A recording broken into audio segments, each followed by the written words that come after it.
The following is a special presentation of Tony Kurre Radio.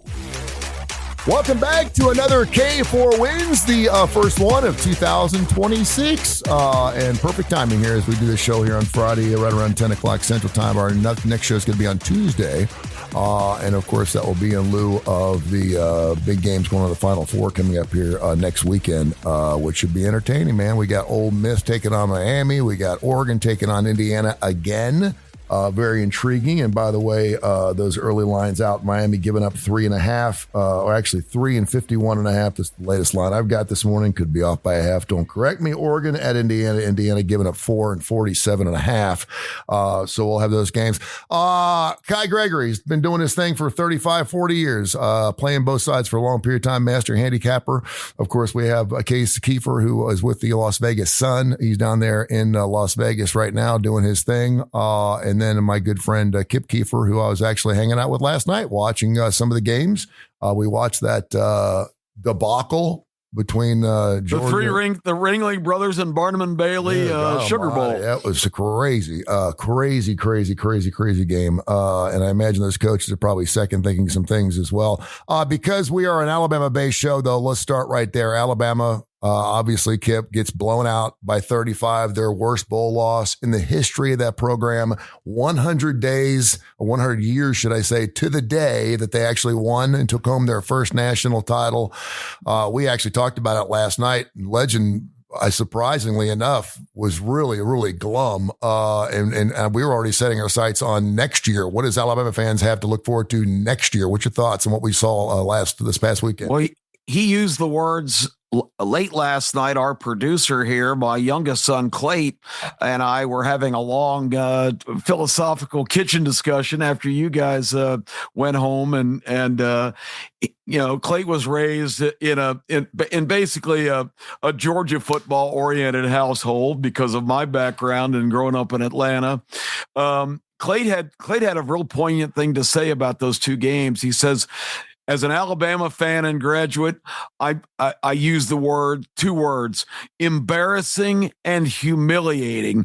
He said, as a Georgia fan, disappointed and pissed off. I think that really capsulized exactly what a lot of SEC Nation's feeling today on what were supposed to be the two dominant programs in the conference, really being exposed yesterday and just having completely different but completely consistent, really shockingly horrifying outcomes. Yeah, Indiana probably a little better than some people thought who don't follow Indiana throughout the season. They have obviously beaten Oregon. They've beaten Ohio State. Now they've beaten Alabama. I think they're for real. They have the Heisman Trophy winner. And I don't think Alabama was as good as a lot of people saw. And obviously before the show, we were all thinking about Notre Dame being in the show here as opposed to Alabama. That more likely in hindsight should have been the cause. But I know most of your players had the Alabama side. They had to be bitch and moan yesterday.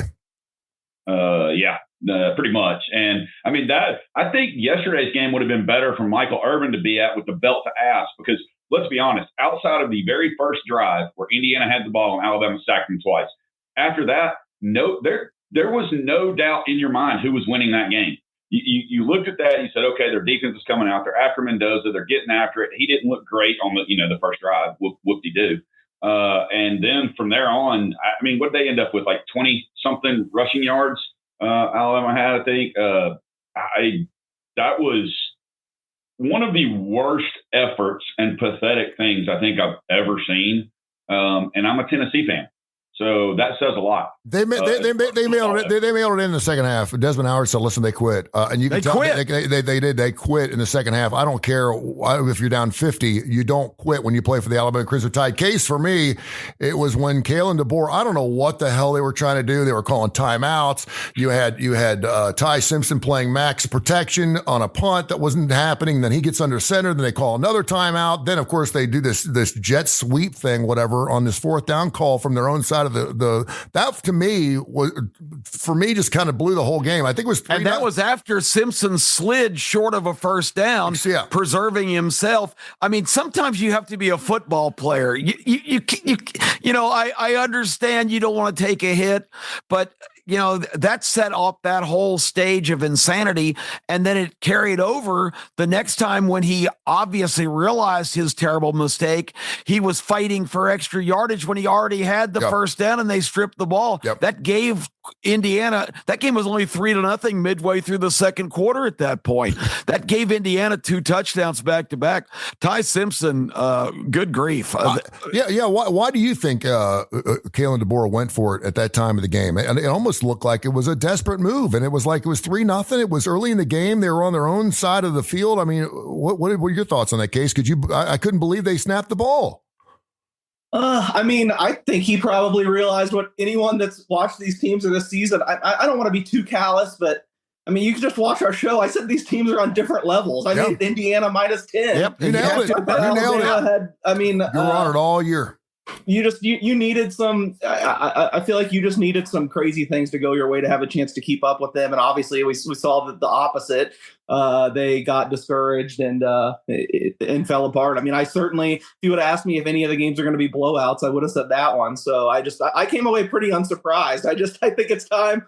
I was talking to Kip about this. I think when he was here, there's another show I guessed on a lot, and the guys just hated Indiana all year. And been like, I don't understand what you see in Indiana. If you put a different colored jersey on Indiana, if they had the statistical profile on what they did this year, and you put Ohio State or Michigan or Notre Dame jerseys, they would be a bigger favorite in all these games. The historical precedent does not matter, especially in this age when every team changes every year.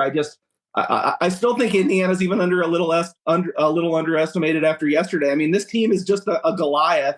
They might not even end up winning the national championship, but I just think there should be no more doubts left against the Hoosiers. They've answered the call every single week, and it's just a really great team in my opinion. Signetti and probably Case the just best. Nailed it, Tony, with the historical precedent comment, because he's absolutely right, and that's a problem that old school fans like me, who base most of my knowledge and experience and what I think is going to happen based on largely and now completely. It was just a dose of bitter medicine yesterday. Historical precedent, what Case just said, is profound. It doesn't mean shit. You're shocked whole time yesterday watching that game. This can't be Alabama. I've watched Alabama for 5 decades. We haven't seen a game like this ever from them. 38-3. The biggest beating they've taken was in the Music City Bowl in 1998. They lost 38-7. But through all these years of football, you've never seen an Alabama team just completely not show up for a game. This is something that is going to be a big transition for not only old school fans like me, but delusional Alabama fans who always convince themselves that no matter what the circumstances, they've got the best personnel and the best team. This is a bitter pill to swallow this morning for people that have looked at the game in completely different lenses than the game is actually right now at this point in time. Yeah, I want to say tell me what it was, 1990, was it the Blockbuster Bowl or something where Alabama played somebody and they didn't show up, and everyone's like, well, Alabama doesn't, they don't show up for bowl games. They don't get a squad. It doesn't matter. They don't care unless they're playing for national championships. So they don't. And that's the last time I can remember them. Window. Yeah, I can remember them the last time where they actually quit. And now, the bottom line is the second half of the season, this Alabama team just wasn't very good, and everybody could see it. But it's like the emperor with no clothes. The emperor strutted out there in front of a team that's playing on all cylinders right now, and I've diminished Indiana because of the schedule. I did say it would not end up being Indiana and Ohio State because nothing is cut and dried right now in this structure. So at least I was half right. But Indiana just did what Indiana does. I wasn't surprised with the effort they put forth and what they produced yesterday. But Alabama's just non-participation and stupidity in this game is just kind of hard to reconcile. If you played Alabama this year, you are a winner chicken dinner quite a bit. They were 9-3 against the spread, obviously, and not against the U of Miami. They lose by 10. They only scored 24 points their last 2 games. Case, your thoughts on Ohio State? They lost to Michigan last year, but win a national title this year. They beat Michigan and didn't look worth a rip the last 2 ball games of the year. Yeah, I mean, I try not to pat myself on the back too much. Or Do it, like do it. But I just Do it was it. a great You're round. the guy. You're the man. It all went exactly how I expected. A lot different. Luckily, the first round I only had one bet, but I think I went 1-3. I mean, I really liked the matchup for Miami too. Now I think they got kind of a fortunate rollout. I mean, the pick six and really Ohio State. I mean, Miami did win in the trenches. They did come out and punch them in the mouth. But, I mean, if they play that game again, I think Ohio State's a touchdown favorite again. But just crazy things can happen in a one-game sample. Miami got it done. I think defensively, Miami's just scary. The guys they have they have on the field, for all the smack I talk about Mario Cristobal, and I do think he's cost them a lot of games. I still, and I know this will be controversial, I actually feel this about both Ole Miss and Miami. It's crazy they're in the semifinals this year. So I would make both Miami's team last year and Ole Miss's team last year significant favorites over their teams this year. But wow. It's just weird. It speaks to the randomness in the sport and how crazy one game things. You could probably push back on the Miami one, just they're so much better defensively now. But I think they were so bad on defense last year, we lose sight of they were historically good on offense last year, and they had no defense. This year, it's kind of the opposite. The offense has been bumbling, but the defense is just scary. So, and you saw the total. I think I mentioned this on the show. Just keep crashing down to 40. It made no sense to me that if the total is going to be that low and it's going to be that type of game, it made no sense that someone could be more than a touchdown favorite. And we saw that. It was really, who was going to make the more mistakes, and Ohio State and Julian Sayin made more mistakes. And, sets up. Speaking about the historical precedent, Kip and I just agreed on him. You don't even only have to look at Indiana. We got Ole Miss and Miami, who sucked for 25 years, never supposed to come through in spots. Oregon, who's never won a national championship. It's just things can change in a hurry now in college football. And it's by design, I think. I think the powers that be want an entertainment program more in line with the NFL. College football, as we know it, is not only in transition, it is changing, like you said, overnight. I thought the other really compelling thing is, and we'll let Kai weigh in because I know he's got thoughts on all this, but it's being Keefer dominated right now, but when Ohio State punted with about 4 minutes left, you go, okay, here comes Cristobal now. He's going to fall down 3 plays. They're going to punt it back. Ohio State's going to come down the field and win the game. That's the script we're all used to. We are not used to the script that Miami buckles their chin strap, goes out there and beats the crap out of Ohio State's defense, which was vaunted all year as being an elite unit. They went right down the field and put the game away with a touchdown. Yeah. That was completely shocking to me.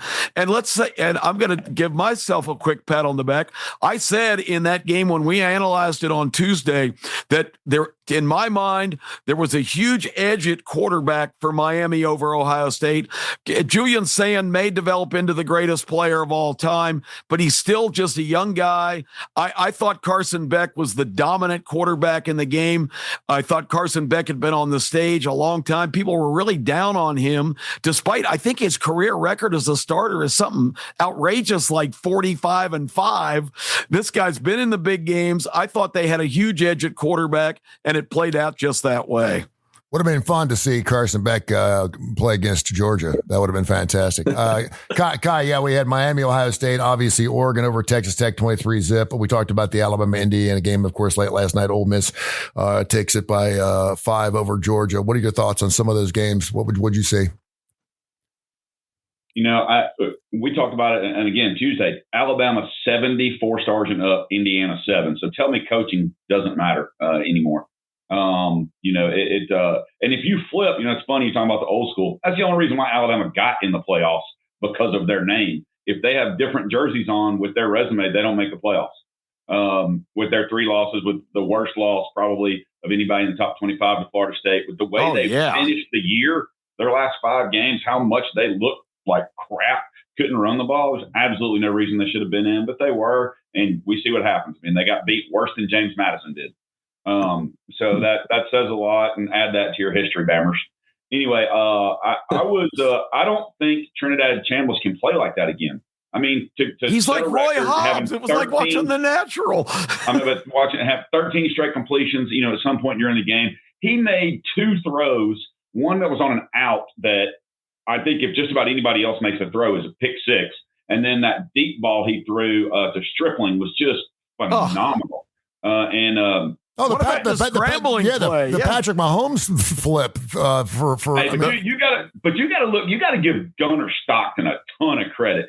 That kid got hammered on 2 or 3 of his throws that he just gave his body obliterated. I did not like Gunnar Stockton before last night. I was not a Gunnar Stockton fan. If I'm anybody on his team, I am telling him after the game, I'm sorry I let you down, because it is clear he gave everything for that game. But I'll move on. I think Kirby has some thought process, but really, how beautiful would this be if Ole Miss moved forward? Kiffin left to go to LSU, where he thought he had a better chance in the national championship, and his team is 1 game away for playing for the national championship. Yeah. I don't know if he's good enough to ever get LSU that close, ever. I mean, depending on how much money they spend. And it's going to be interesting. And I sat here all morning today, and then yesterday I have a pop-up on here for the transfer portal as people are putting their name in or announcing. And there's already been like 400 people. Oh, you knew it was going to happen. The transfer portal. Yep. And it's 10:30. Yeah. It opened I know. I'm a Tennessee fan. Top wide receiver is going to the NFL, so his little brother's transferring. Ricky Gibson, who they're counting on coming back as a defensive secondary starter in the transfer portal. One of the best linemen, transfer portal. It is ridiculously crazy to see this and to know that all these people are leaving. And then you get into one of the games today, Navy and Cincinnati, or you get into Rice and Texas State. Well, just the fact that Rice is in a bowl game, that tells us where we are right there. Rice is in a bowl Texas, game. But they're playing Texas. Rice belongs in a bowl, but not in a bowl game. Kip, that's your old school perspective. You're not in the new. But they suck. Here. They're 5-7, and they suck. Yeah. That's because people like Notre Dame said, no, we're not playing. I know. UAB was favored over. They should have been. UAB was favored over Rice. There's not a real strong rope around here, because I might not be able to live through the day. And I don't know how to tie a good knot anyway, so I'm going to be safe. The other big, and their Rice's top 2 quarterbacks opted out. Yeah, their top 2 running backs. You're the only person. You're the only person on the face of the earth that knows that. By the way, the other big stat that's going out today that everyone's bringing up are bye teams. The first 2 years of the playoffs, 1-7 overall. Yeah. Of course, Indiana's the only team to get it done against the Alabama Crimson Tide. And that's because Alabama didn't show up. I mean, Indiana was ready to play and did what they do. I think the first year there were 4 teams that didn't obviously do because they didn't. Well, 2 of them didn't belong. They didn't belong there. They didn't believe it. So they they change it up. These 4 teams obviously should get a home game. They should get the bye. But everyone kept talking about the rust. Casey, you tell me about rust games. Everyone kept saying, if Nick Saban's got 37 days to prepare for this game, he's going to kick the shit out of him. Well, just because you got 27 days off, everyone's like, you're better off playing and being banged up than you are having a rest and playing football. Is that, to me, that's pathetic. Just for the record, just so everybody knows, anybody listening or anybody else, we'll put this out there. Saban retired. He's not coaching anymore. Really? Put the hell on.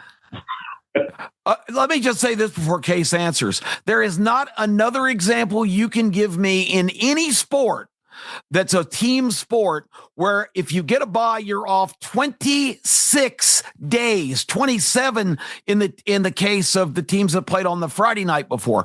That is just absolutely absurd. That is not a reward. That is a death sentence, because in a team sport, you've got to pretty much start all over. It is absolutely a ridiculous flaw in this system to have this structure where you get rewarded with a home game if you're a 5 through 8, and you have to sit for a month if you're a top 4 is absolute absurdity. We need to go to 16. We need to go to NCAA basketball style brackets. 16 plays at 1, 15 plays at 2. Let's put some damn common sense into this thing. It is absolutely ridiculous as currently structured. Case, how have you always looked at buys? When I during the season, everyone says he's 8-0 after a bye week, and everyone takes a bye week before they play Alabama or before they play LSU. It's a bye week, exactly. When you're talking about 20, but I mean, let's be honest here.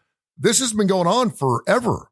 teams that play for national championships have had typically a 35 or 40 days off before their last game and before the game they play in January. But at least it was both teams back then. It's not like that anymore. These other teams have already played a game. They've already faced the pressure of elimination. It makes a huge difference. If you ask the coaches, and obviously if you got hamstrings or you got a quarterback's banged up and you want the extra time, and maybe it's the difference between a guy being off an injured reserve or actually playing football in a bowl game, I get that. But I have a hard time believing that just because a team's off for 4 weeks, that means they're going to come out and play rusty. Am I wrong? I know you guys are saying that, but what do the numbers tell you, Case? It sounds like I'm going to have an unpopular opinion on this. I agree in some respects. I agree it's strange. I would rather it be fixed that it's not as long a time off. And I do think the second round should be a home team. But I also think, we have the history of sports. Rest is way more important. And I think every coach would agree with me. You'd much rather have the time off than being run out a whole month game. We talked about this during the year. I give a little team a boost to teams coming off a little bit of a bye. This has been an 8-game sample. This is not statistically relevant. So, no one that works with any data is going to say, we're going to jump to conclusion about the game. Also, I feel like it's being really overblown. You nailed it.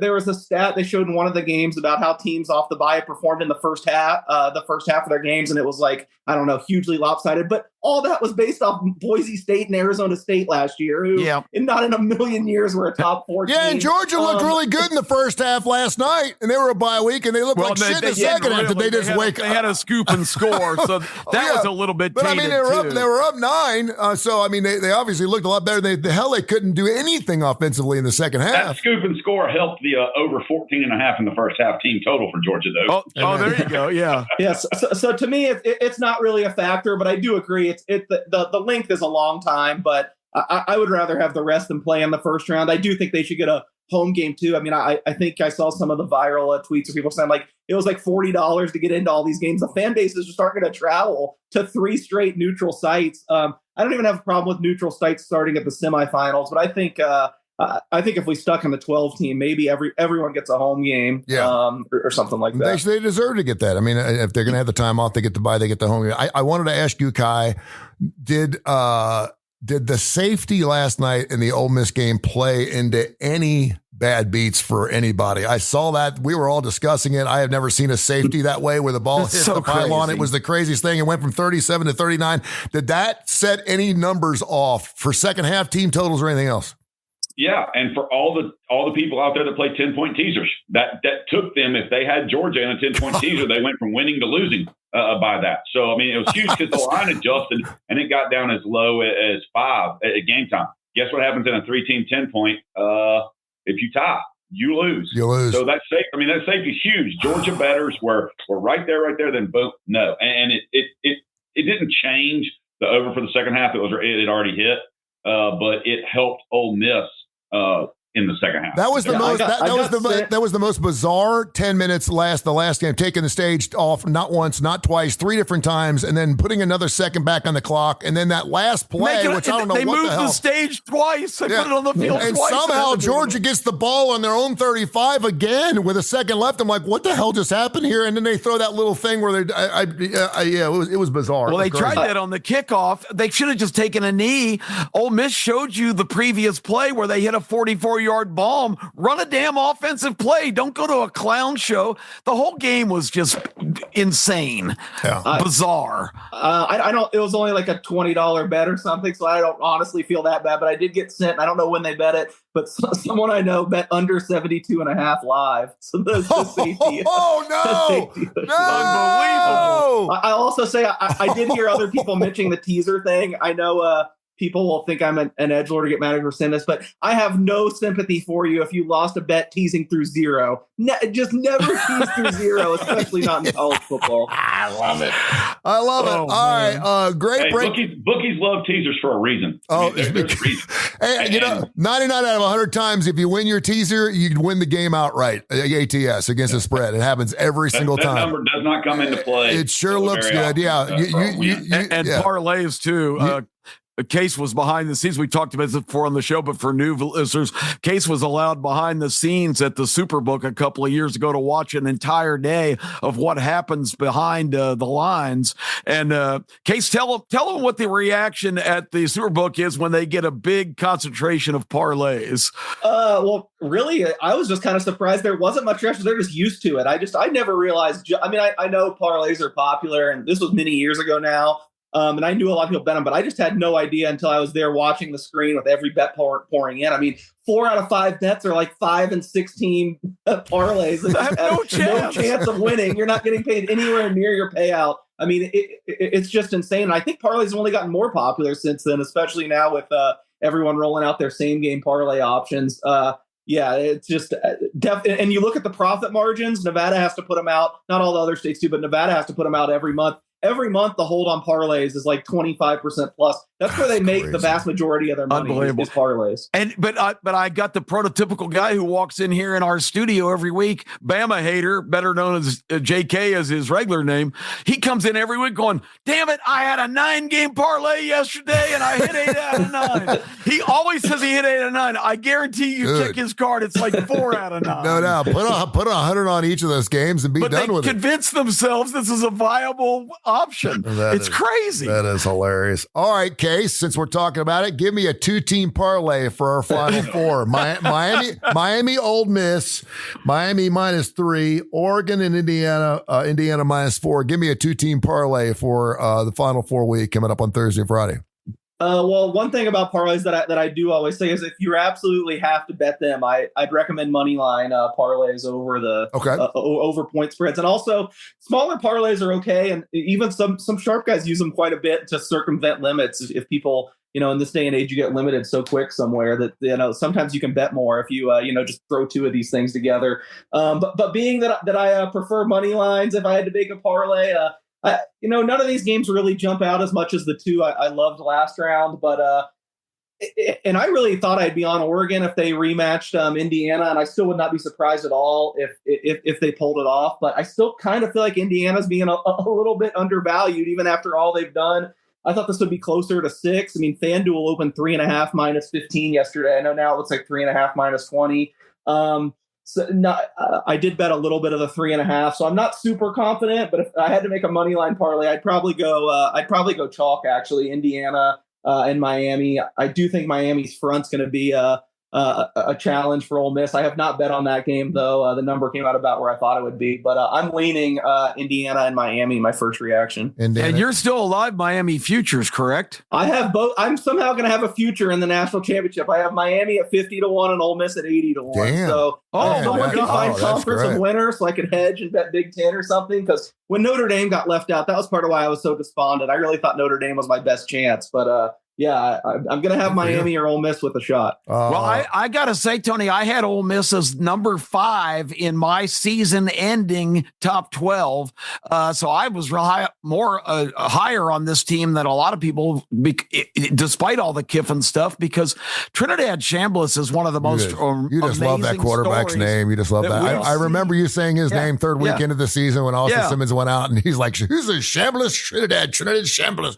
This guy's like Roy Hobbs in The Natural, or Jolton Joe from Hannibal Moe in the great old Broadway play Damn Yankees, where the devil makes a deal with an old man and turns him into a superstar. This guy's come out of nowhere. This guy's the story of the year, but I knew this Ole Miss team was the most explosive team in the entire tournament. And, I'm shocked at the way that game played out, but I'm not really shocked they're there. And somebody mentioned it earlier in the show. Kiffin left because he's got and all the experts were defending too, a lot of them. He has got a lot better chance to win a national championship. And I even wrote a extensive article that said, he's got the best chance he's ever going to have right now. This team is poised to make a big run. This is insanity to walk away from a team that you constructed that is on the verge of winning. And that just shows you it's not about winning a national championship for him. It's about being in the spotlight and getting all the attention. At the end of the day, Lane Kiffin is America's biggest horse's ass this morning. Yes, he is. Before we break down the Final Four, before we break down that Final Four, let's talk about some of the games going on today, because I know a lot of people want to put some action here on January 2nd. We have Rice, Texas Tech, which obviously Kip's going to be all over. Texas State. You still got some pizza left over from last night. Texas State, whatever. Navy 18.5 point favorite over Mighty Rice. How about that line opened at 10? Yeah. I got 10. Damn. I thought I had the best number. I have minus 10.5. I didn't get the 10. Wow. Well, historical precedent. Rice sucks, and they will always suck. Yeah, I'm sticking with that historical precedent. Right now, it's 18.5. Wow. That line's Texas State, 18.5. Wow. Let's go. Navy minus 7.5 against Cincinnati, over under 55.5. We have Wake Forest and Mississippi State. State giving up 3 and 53.5. We have Arizona and SMU. SMU 8-4 in the season. Nice against the spread. They're giving up 1.5 against Arizona. Those are the other games going off today. 4 games here on January 2nd. Anything jumping out? All very impactful matchups. Hey, if they're all games that we get a chance to sit around and make some money right here through K4Wins.com, which is good. Who's going to play in the Cincinnati? Wake Forest has moved dramatically. I mean, Mississippi State opened at 3. It's still 3. Navy opened as a 1-point favorite. Now it's 7.5. Arizona opened as a 3-point favorite. Now they're a 1.5 point dog. And we talked about Rice and Texas. I mean, it's crazy, but if you look at all the people sitting out, just like for Cincinnati, they have, I mean, Sorsby's obviously out. Their top 2 defensive linemen, their top 2 linebackers, their top 2 corners, their top 3 safeties, and their backups. They are putting a kid as allegedly they're only going to start 1 safety for Cincinnati today, which is okay. It's Navy, so they're going to run the ball more than it. But the kid hasn't played all year. Wow. Because the top 5, the 6th guy on the depth chart, which I didn't know you had 6 safeties. But the 6th guy on the depth chart is starting at safety for them today. But all the players get a great Liberty Bowl swag bag. So, I'm just saying, yeah. But here's the thing. If you're in the Navy, you don't opt out. So I think Navy's probably going to have their team intact. This game looks like a slam dunk to me. Cincinnati, who knows who's going to be out there? What's your thoughts, Case? Every slam dunk this year has looked horrible. Yeah, I know. Kate? When you look at some of the bets that the public thinks anyway, because again, the lines changed and everybody was with Alabama, everybody was with Georgia. Everybody's on hammering Texas Tech. The public got it right with Miami, but the 4 playoff games we had, the public got hammered. Yep. Absolutely hammered. Yep. Which is good for you. Case, Navy minus 7.5. You like it? No, this is the one game I don't have a bet on the point spread. I honestly feel like it's kind of gotten too high, and I'm a little tempted by Cincinnati plus 7.5. I've just heard, and it's true. There's no doubting. Like, I've heard so much talk about how good the service academies have been in bowls because, like Kip said, they always have their full team. And it's been a really good money making strategy the last 10 years. But I feel like now it might have hit the saturation point because Navy just getting bet up and up and up. Over 7 would be too much for me. Again, I have not bet it, but I would lean Cincinnati plus 7.5 at this point. A little different than when it opened 1 or whatever. You're paying quite the premium. What's the SEC now? I think, 4-8 or 4-7 against so far in bowl games? Obviously not one of the better conferences, but then again, the SEC teams beating each other up as well. SMU, Arizona, Wake Forest, Mississippi State. Any thoughts on those games, guys, that you want to play today? Well, Mississippi State is going to be excited to be there. They're 5-7 too. Yeah, but they thought they were done. They thought they had to win at Arkansas, or no, it wasn't Arkansas. It was at Missouri at the end of the year, or beat Ole Miss, and they lost both those games. And it was like, shit, we still didn't make a bowl game, but they are in one, and I think they will actually show up and be excited to be there. Wake Forest, I can't imagine that they're that motivated. They're not a very good team either, but I think Mississippi State's going to show up, and really Jeff Lebby is going to try to position his team to kind of get a sense of success. So just from an intangible standpoint, I think they're going to be excited to be there today. And they're not a bad team. They played 4 playoff teams from last year at home this year and covered in 3 of those games, lost 2 of them in overtime, Tennessee and Texas. So I think this Mississippi State team is a little bit better. They didn't play very well at the end of the year. Their defense kind of collapsed, but I do really like them today against Wake Forest, who I don't think is going to give a happy, to be in that game. The Duke's Mayonnaise Bowl. The Duke's Mayo Bowl. That's right. I like State over their team total, 27.5. I think they're going to score at least 28 points. I don't know that I'm going to side with you on the game side, because I don't really trust Mississippi State defensively, but offensively I trust them. I'm not going to bet against you, but if I play anything in that game, it's just going to be State over their team total. And they've made a transition to quarterback. They've gotten away from the quarterback all year, and they're going with the young, dynamic recruit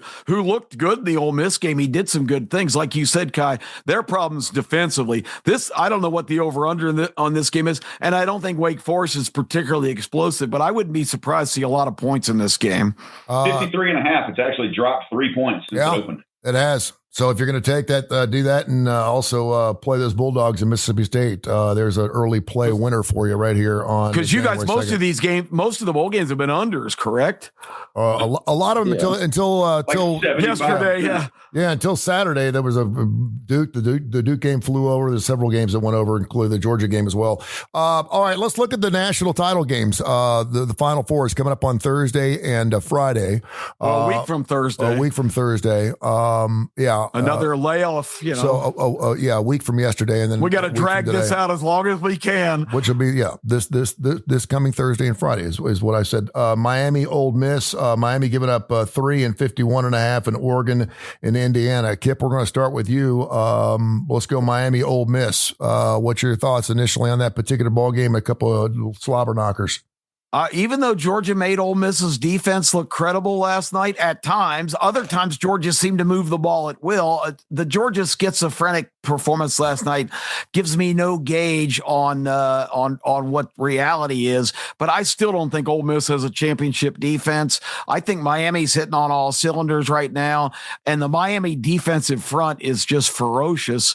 It's Chambliss, the Magic Man, against the best defensive front that I've seen. Their Bane is just ridiculous. I got to go Miami there, and Oregon. I want to like them. I don't know how big an accomplishment that was yesterday. Texas Tech's defense obviously is what carried them into this, and I think they play in a league where we might have gotten a little bit bamboozled by their offense because it's a league that has a lot of good offensive teams, but I don't think plays much defense, the Big 12 overall. So my feeling is that as good a win as that looked like yesterday, and Texas Tech's defense is the real deal, but I just don't think Oregon's as good as Indiana now. And I think we're going to end up with the Hoosiers and the Canes. That's what I'm thinking. Kai, Miami's covered 9-2 against the spread this year. They've covered their last 3 ball games. What's your thoughts on Miami and that matchup there against Ole Miss?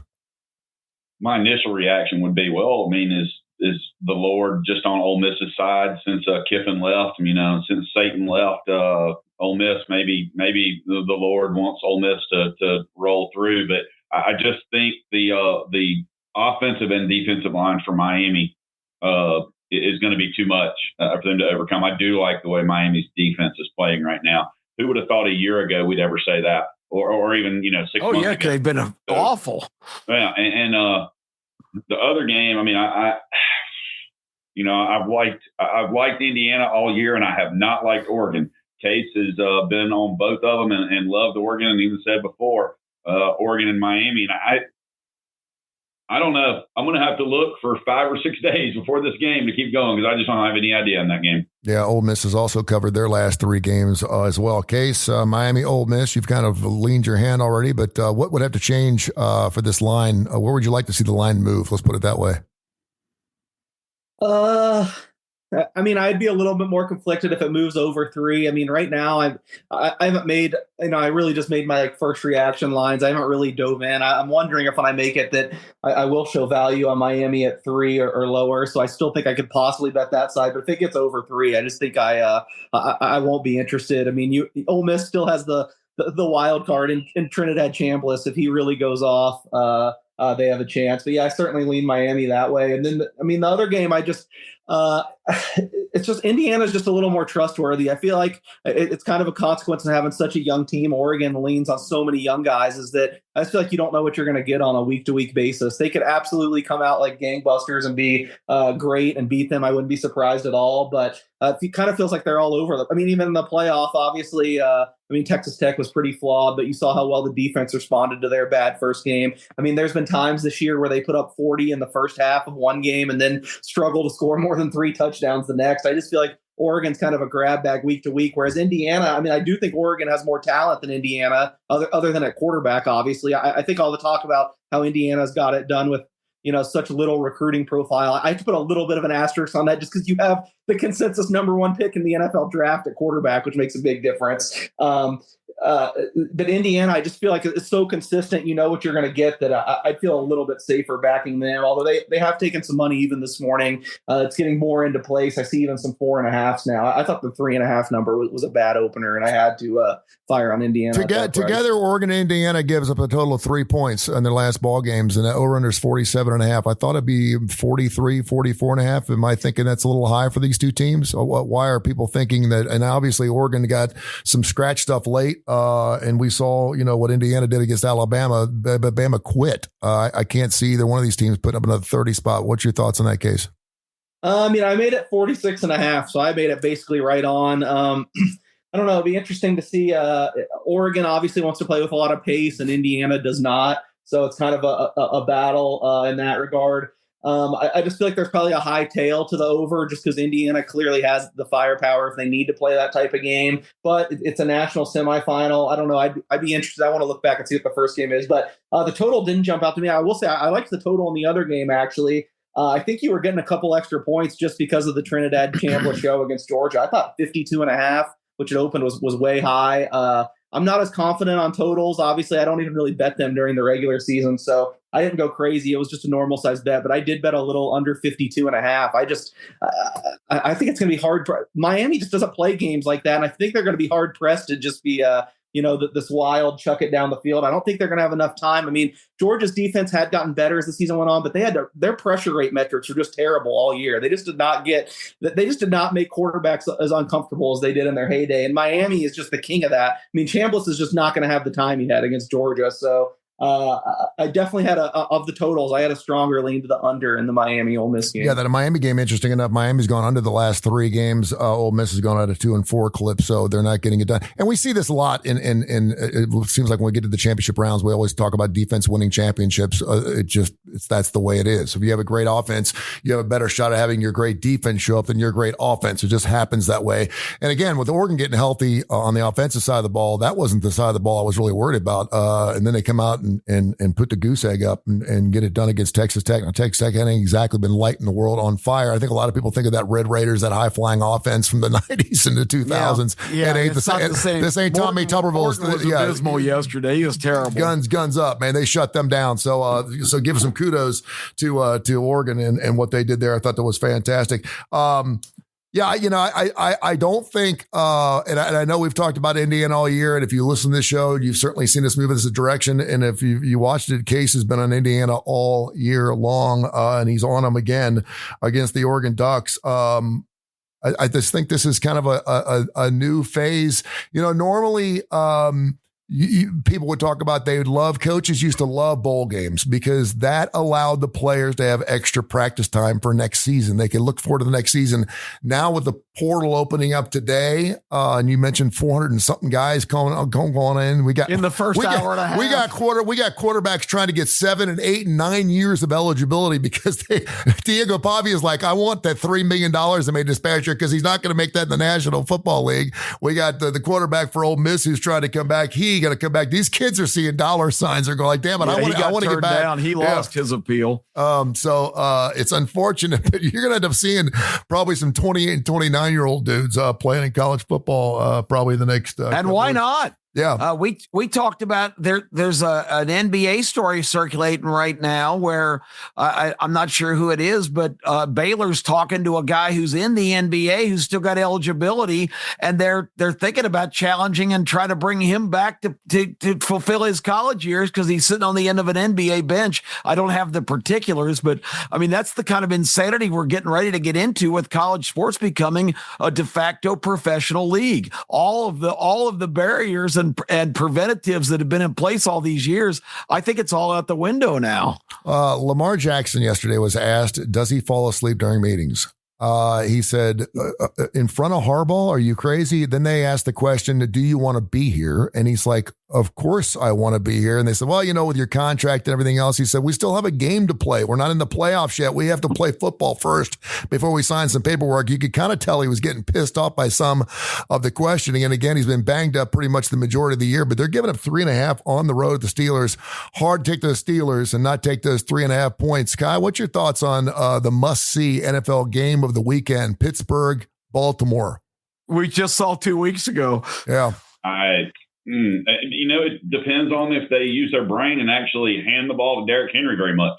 And at the same time, what could be better than great play action with Lamar Jackson healthy against Pitt after what Henry has done the last few games and them knowing, hey, we want to hammer that. So if you got smart coaching, you can come out, you use that, you run him, you use play action. I just don't. Watching Aaron Rodgers, I think his arm is getting weaker.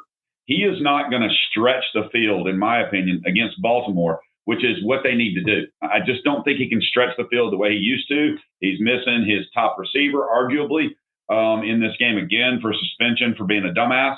And so I don't want to lay 3.5. If I can get it 3 or less, I'm on Baltimore. Otherwise, I'm going to watch and hope Baltimore wins because nobody wants to see them in that running game in the playoffs. Yeah, is Derrick Henry still 29.5 attempts? I think we talked about that earlier this week. A lot of people were liking the over 29.5 for that particular thing, and that'd be a lot of runs. I do not. I like under 29.5 in that game. There, you heard it right there, under 29.5. If it is 29.5, it probably went up a little bit. Derrick Henry coming up. Probably the last great running back that Alabama's had based on what we just saw this past year. Your thoughts on this particular ball game and Sunday? I know it's we're playing for some seating and some stuff. I know, and Kyle, I'll stay with you too, because right at the top of the game, you said something about the Bucs and the Panthers game. What'd you say? I mean, if you look at the power ratings, offensive and defensive efficiency and all those kind of things, and I realize Tampa Bay's lost 7 out of 8, but in every aspect, in my opinion, even at quarterback, they are stronger and better than Carolina. Tampa Bay has been in this position before where they have to win to get in the playoffs. When's the last time Carolina was even thought about the playoffs? I mean, Cam Newton, however long ago that was. Yeah, so I love Tampa Bay in this game at home. I don't want it to go above 3. I already bet it. I actually got it at 2. And I know it is 3 and 3 across the board, but it's plus 100 or so even money bet. There's no juice for you at that. I really like that, but not as much as I like San Francisco over their team total 23.5 at home against Seattle. K4Wins.com, K4Wins.com to get all these plays because there is money to be made. A case that'd be interesting too, because I know a lot of people kind of throw, I don't know, professional gamblers, this is what they do for a living. So they're looking for value in every game they do. And when you've got half a football team playing out, teams, Aldo Greco used to always say I was great. Forrest Gregg used to be his coach at Green Bay. And he's like, move those GD U-Hauls out of my damn, your ass is mine until the end of this football game.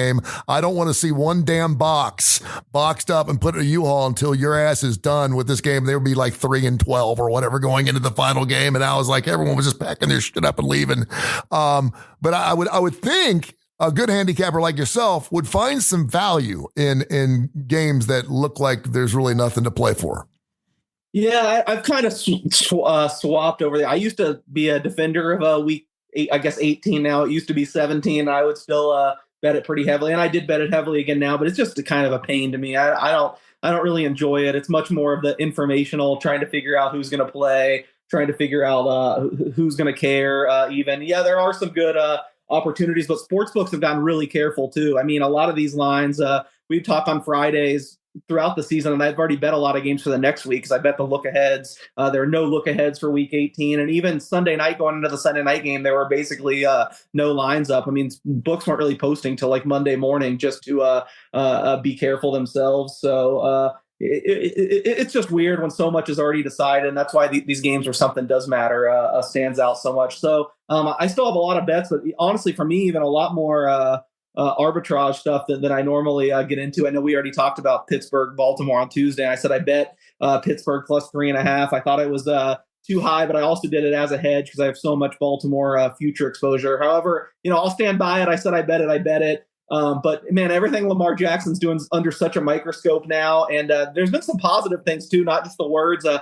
Some Ravens fans point out that there's pictures of him at practice this week. It was the first time, I think, since like week 6, he doesn't have his ankles taped at all. So maybe last week was a big one for him sitting out. I wrote it. I think I said it probably on our show too, that, the only way I could lay 3.5 with Baltimore was if I knew Lamar Jackson was playing and healthy. At the time I wrote, he was neither. We know he's playing now, and I'm giving a little bit of a slighter edge that he's healthy. So I certainly wouldn't bet Pittsburgh plus 3.5 now, but for better or worse, I'm on that side. I also want to say their first game, I've heard a lot of people mention, well, Pittsburgh's already beat them once. That was one of the most misleading results you could ever. I mean, Baltimore beat them up and down. And the last touchdown catch, if you guys remember, Isaiah Likely, they waved it off upon further review, which I don't know if it was a catch or not. I don't understand the NFL anymore. But there were like 3 other examples this year with the exact same thing.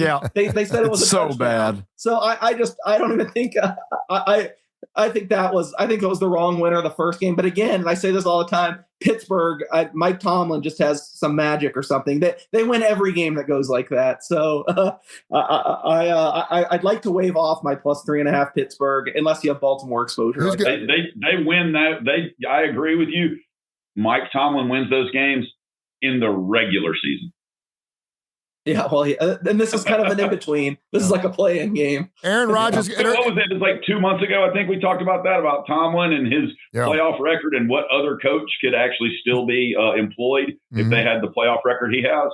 He's got the record now for most consecutive 500 or better years, right? They're 9-7, so he's done it again every single year. That team's going to be in the play. For viewing experience, you got to want Baltimore to get in. I don't think Pittsburgh has. Baltimore still has a chance to make a run. Pittsburgh in the playoffs. Who's quarterbacking for the Steelers next year?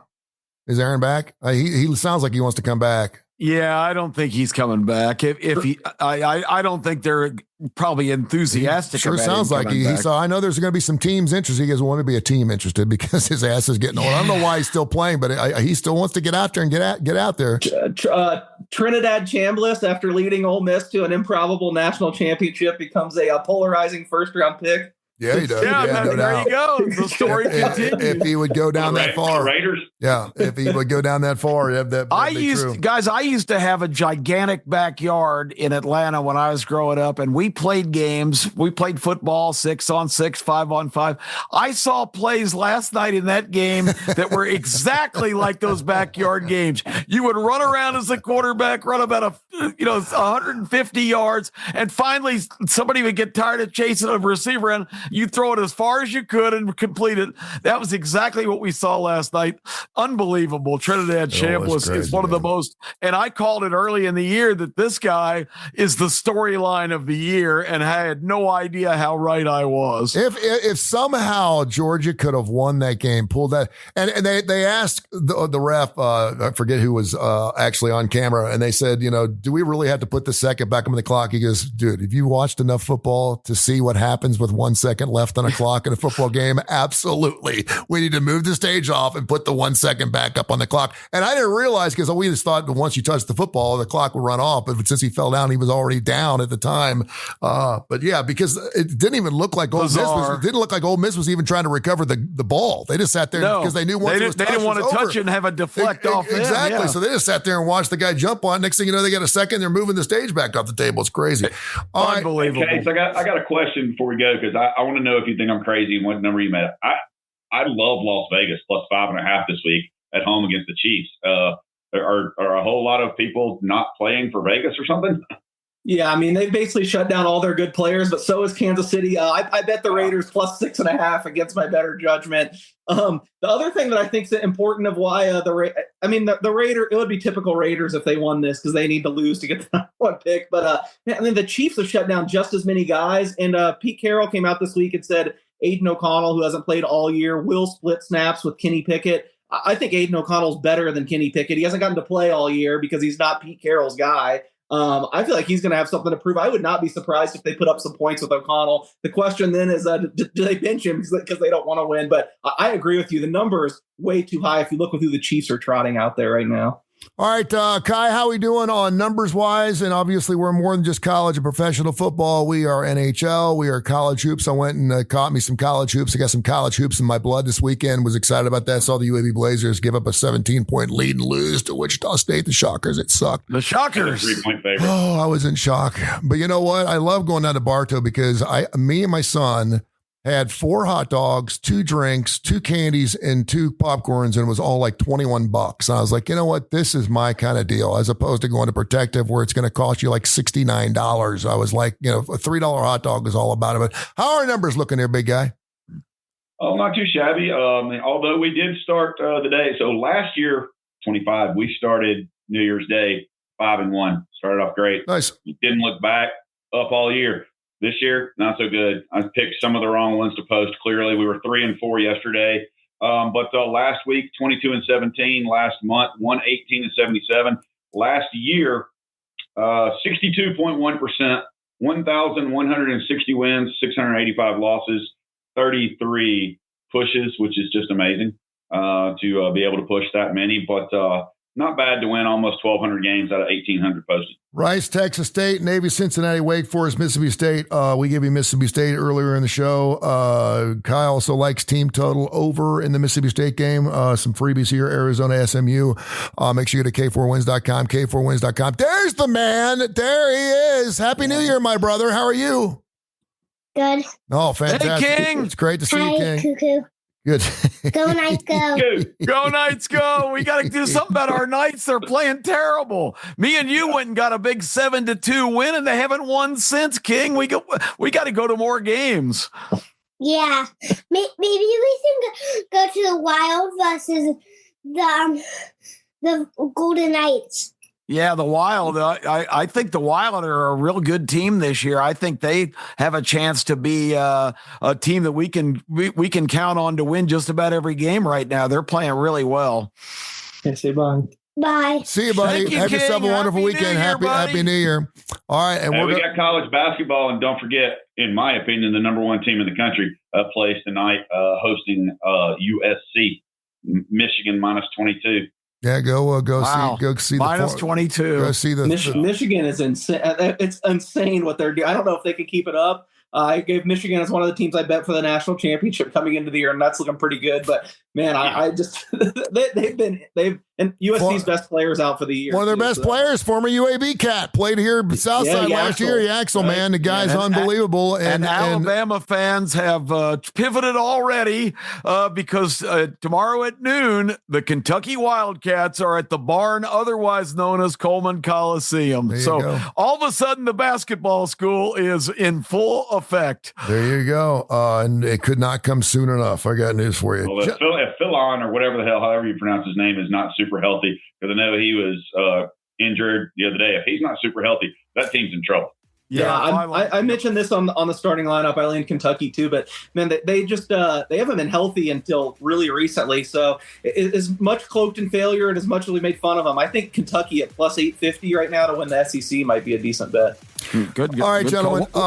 What's the line on Alabama Kentucky more real quick? I haven't seen it, but I think it's going to be like somewhere in the 4.5 to 6 range. And Interesting. I would take Kentucky. Yeah, I agree. Yeah, after seeing them against Arizona, man, I've only seen them one time this year, but boy, that team, they look great up until the halftime, and then the second half just did not show up at all. All right, you guys. Fell apart just like the football team. Yep. Y'all have a great weekend. Thank you so much for all you do. Looking forward to just a stellar and prosperous 2026. Going to be an awesome year, and we thank you for all you do. We'll be back coming up on Tuesday, 10 o'clock Central Time, as we get ready for the Final Four going on next Thursday and Friday right here on K4Wins.com, K4Wins.com. Thank you, gentlemen. See you guys. This has been a special presentation of Tony Curry Radio.